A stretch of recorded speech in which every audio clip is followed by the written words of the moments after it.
Konuşabilirsiniz.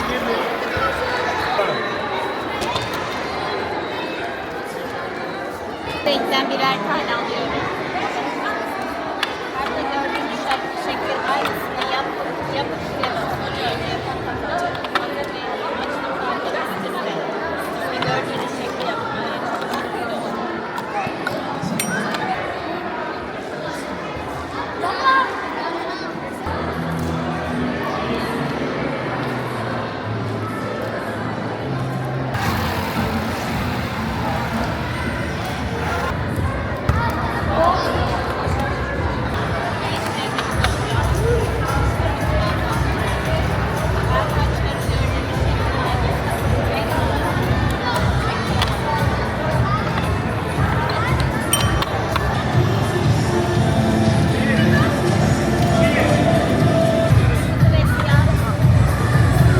Alttan mı basıyorsunuz? Evet, alttan basıyoruz. Kule yapacaksınız. Kule.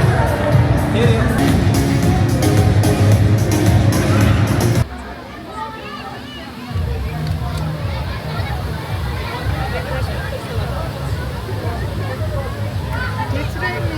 Yok abla yok. Teşekkür ederim. Al bakalım. Daha Sen de benim. Başla. Oo, bravo. Son. Başla.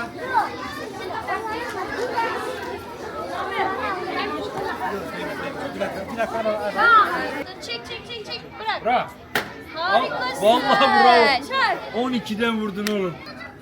Var burada düzgündür ya.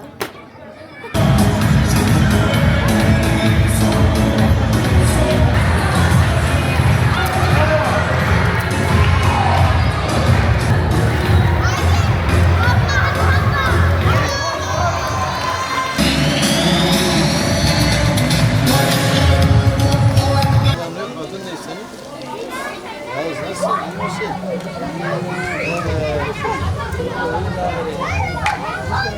Sana.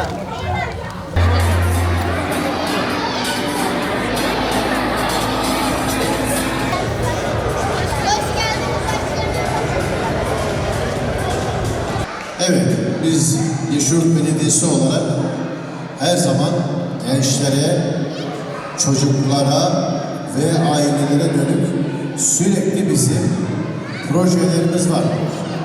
Onları hayatın merkezine almak istiyoruz. Bir takım etkinliklerimiz oluyor, onlara da katılıyorsunuz. Bugün de o etkinliklerden bir tanesi burada yapılıyor, Melek Babamızda yapılıyor. Gençlik ve Spor İl Müdürlüğümüzde. Onlara katıldığınız için sizlere teşekkür ederim. Biz 31 Mart'ta aday olduğumuzda ne dedik? 2 yılda Malatya'yı ayağa kaldıracağız dedik. Büyükşehir Belediye Başkanımızla, Battalgazi Belediye Başkanımızla, Sayın Valimizle, milletvekillerimizle bu sözü verdik. Bugün bu sözü hayata geçiriyoruz.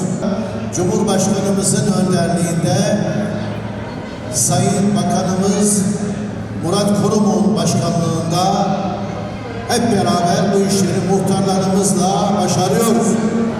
Allah'ın izniyle yolun altıyla yolun üstünü eşitleyeceğiz dedik. Bak bu çok önemli bir iddia.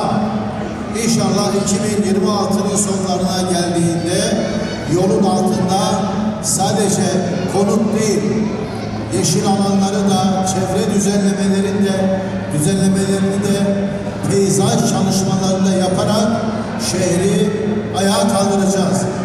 Bakın şehri sadece konut yaparak, dükkan yaparak değil, bugün bu projede sizin dahil olduğunuz bu aktivite, bu etkinlik şehri ayağa kaldırma projesidir. Depremin etkilerini çocuklarımızın üzerinde, hanımefendi kardeşlerimizin üzerinde azaltma projesidir.